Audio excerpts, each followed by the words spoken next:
हरे कृष्णा, राधे राधे भक्तों, आप सभी का स्वागत है आपके अपने चैनल पर संदीप भक्ति ज्ञान गंगा में। भक्तों, फागुन के महीने में लड्डू गोपाल की सेवा हम किस प्रकार से करें। हिंदू धर्म में फागुन मास का एक अपना ही अलग महत्व होता है। फागुन मास में भगवान श्री कृष्ण की पूजा का विधान है। श्री कृष्ण के बाल स्वरूप लड्डू गोपाल की पूजा का विधान है।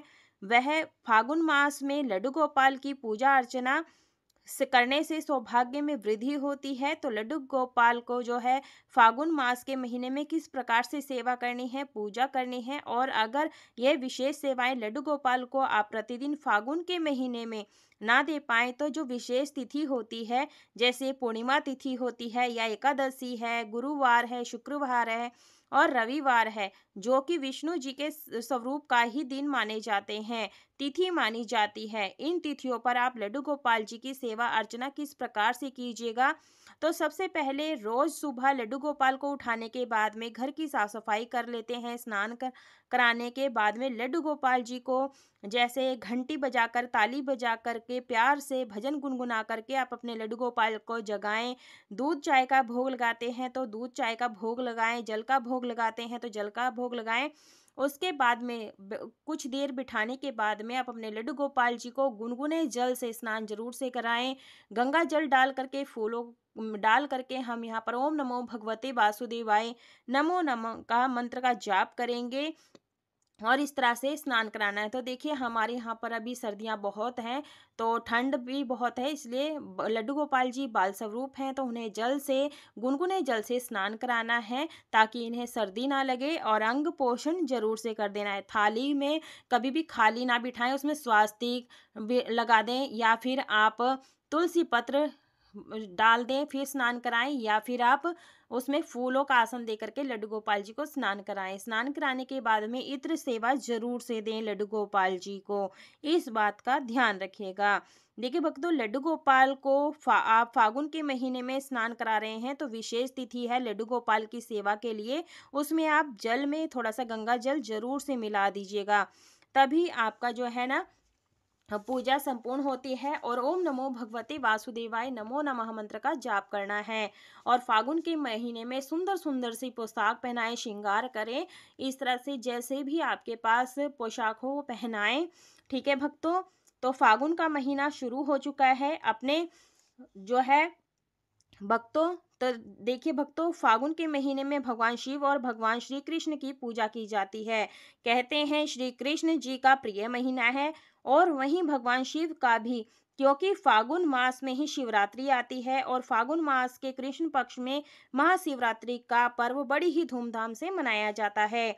और साथ ही विजय एकादशी आती है, वहीं शुक्ल पक्ष में रंग भरी एकादशी और फुलेरा दूज, साथ ही होली मनाई जाती है। तो देखिए, हमने श्रृंगार लड्डू को गोपाल का कर रहे हैं अच्छी प्रकार से, और मन ही मन में ओम नमो भगवते वासुदेवाय नमो नमः मंत्र का जाप जरूर से करें। और कहते हैं होली का त्यौहार सबसे पहले श्री कृष्ण ने अपने बाल ग्वाल के संग मनाया था। होली की शुरुआत श्री कृष्ण भगवान ने ही की थी। और भक्तों, कहते हैं कि फुलहरा दोज के दिन राधा रानी और श्री कृष्ण जी का विवाह कराया था ब्रह्मा जी ने वृंदावन के भांडीर वन में। तो अगर आप भी अपने लड्डू गोपाल को या राधा रानी को लाना चाहते हैं तो यह बहुत ही शुभ दिन है। और अगर आप भी लड्डू गोपाल के साथ राधा रानी की विवाह कराना चाहते हैं तो आप करा सकते हैं। ठीक है भक्तों, मैंने यहाँ पर फूलों का आसन दिया है और सबसे पहले हमने दीपक का पूजन किया है। उसके बाद में हम लड्डू गोपाल जी को चंदन रोली से हम टीका करेंगे और मंत्र का जाप मनोमन में करते रहना है। ओम नमो भगवते वासुदेवाय नमो नमः। तो आप यहाँ पर अक्षत भी ले सकते हैं और तिल भी ले सकते हैं। गौ माता की पूजा आपने जरूर से करनी है कि जहाँ गौ माता की पूजा की जाती है वहाँ लड्डू गोपाल जी की भी सेवा की जाती है, बहुत ही प्रसन्न होते हैं। यदि आपके घर के आसपास गौशाला है तो वहां जाकर के गाय की सेवा करें और हरा चारा जरूर से खिलाएं। ऐसा करने से हमारा जो है बुध ग्रह मजबूत होता है। साथ ही अगर आप कोई भी मांगलिक कार्य कराना चाहते हैं तो आप फुलहरा दोज के दिन कराएं। फुलहरा दोज कब है? तो फुलहरा दोज 1 मार्च को है। तो 1 मार्च को बिना कोई मुहूर्त देखे आप पूरे ही दिन कोई भी शुभ कार्य कर सकते हैं, जैसे कि शादी विवाह, संपत्ति खरीदना, कोई भी अपने लिए शुभ कार्य कर सकते हैं। तो इस महीने में लड्डू गोपाल जी के साथ होली खेली जाती है। तो आप लड्डू गोपाल जी के साथ गुलाल से या फिर फूलों से होली खेल सकते हैं। तो देखिए भक्तों, धूप बत्ती जला दी है। धूप बत्ती जलाने से जो है घर में सुगंधी होती है, वातावरण सुगंधित होता है। और भोग में हमने यहाँ पर जो है लड्डू लिए हैं, हलवा बनाया है सूजी का, और ऋतु फल ले लेंगे। और इस महीने में गाय के दूध का भोग आपने लड्डू गोपाल जी को जरूर से लगाना है। भोग के साथ में आप पानी यानी जल जरूर से 1 लोटे में भरकर रखें। तुलसी पत्र डालना ना भूलें, क्योंकि बिना तुलसी पत्र के हमारे ठाकुर जी, लड्डू गोपाल जी, राधा कृष्ण जी जो है भोग स्वीकार नहीं करते हैं। इस बात का ध्यान रखिएगा, क्योंकि कान्हा जी को होली का त्यौहार बहुत प्रिय है। तो आप लड्डू गोपाल जी को स्नान कराने से पहले लड्डू गोपाल जी के साथ होली खेल सकते हैं गुलाल से। तो ब्रज में बसंत पंचमी से ही होली की शुरुआत हो जाती है, और आप फागुन मास में पूरे महीने लड्डू गोपाल के साथ होली खेल सकते हैं। और मथुरा वृंदावन में होली खेली जाती है, फुलैरा दोज से शुरू होती है होली वहाँ पे।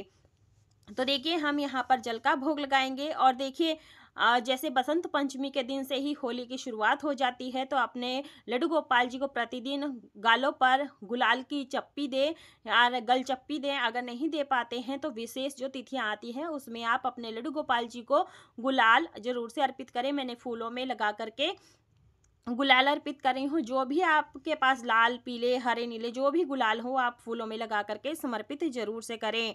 तो देखिए लड्डू गोपाल जी का इन दिनों में आप सुंदर सा श्रृंगार करें, कलरफुल वस्त्र पहनाएं। इस महीने में आप सुगंध सेवा यानी इत्र सेवा जरूर से दें, और फूलों का ज़्यादा से ज़्यादा पूजा में प्रयोग करें। और देखिए हमने अपने लड्डू गोपाल जी के गालों पर जो है गुलाल लगा रहे हैं, तो आप चरणों में भी गुलाल लगा सकते हैं। अगर अपने घर के मुख्य द्वार पर जो है आम के या अशोका के पत्तों का बंधनवार लगाएं। ऐसा करने से घर में पॉजिटिव एनर्जी आती है। और अगर आपके पास लड्डू गोपाल नहीं है तो आप राधा कृष्ण जी की फोटो रख करके भी पूजन कर सकते हैं। उसके बाद में हम यहाँ पर आरती करेंगे। ओम जय जगदीश हरे, स्वामी जय जगदीश हरे। या फिर आप विष्णु मंत्रों का जाप भी कर सकते हैं, नाम का जाप भी कर सकते हैं। क्षमा प्रार्थना जरूर से कर लें। देखिए संतान प्राप्ति के लिए अगर आप इस महीने में बाल गोपाल की सेवा करते हैं ना, तो आपको संतान की प्राप्ति जरूर होती है। और अगर आप अपने दाम्पत्य जीवन में पति पत्नी चाहते हैं कि उनमें हमेशा प्रेम बना रहे, तो उन्हें राधा कृष्ण जी की पूजा सेवा जरूर करना चाहिए, इस महीने में कर लेनी चाहिए। लड्डू गोपाल ठाकुर जी को डेली स्नान कराएं, श्रृंगार करें, वस्त्र पहनाएं। अगर आपके घर में जो भी शुद्ध सात्विक भोजन बनता है उसका भोग आपने जरूर से लगाना है। दक्षिणा आप अपने सामर्थ्य के अनुसार से जरूर निकालें। तो जितनी ज़्यादा आप सेवा पूजा ठाकुर जी की करते हैं ना, तो ठाकुर जी आपसे उतने ही प्रसन्न होंगे। और फागुन मास है तो लड्डू गोपाल जी के साथ होली खेलें, गुलाल से, फूलों से खेलें। अगर आपके घर में एक से ज़्यादा लड्डू गोपाल हैं तो उनकी भी पूजा सेम यानी समान रूप से करनी है, कमी नहीं बिल्कुल भी करनी है। तो इस प्रकार से हमें लड्डू गोपाल जी की पूजा फागुन के महीने में प्रतिदिन करनी है। और जो गुलाल की सेवा आप प्रतिदिन दे सकते हैं तो बहुत अच्छा है, नहीं तो आप एकादशी, गुरुवार, शुक्रवार और जो भी त्यौहार आते हैं उसमें आप अपने लड्डू गोपाल जी को गलचप्पी जरूर से दें। वीडियो पसंद आई है तो वीडियो को लाइक शेयर सब्सक्राइब जरूर करें। कमेंट बॉक्स में राधे राधे।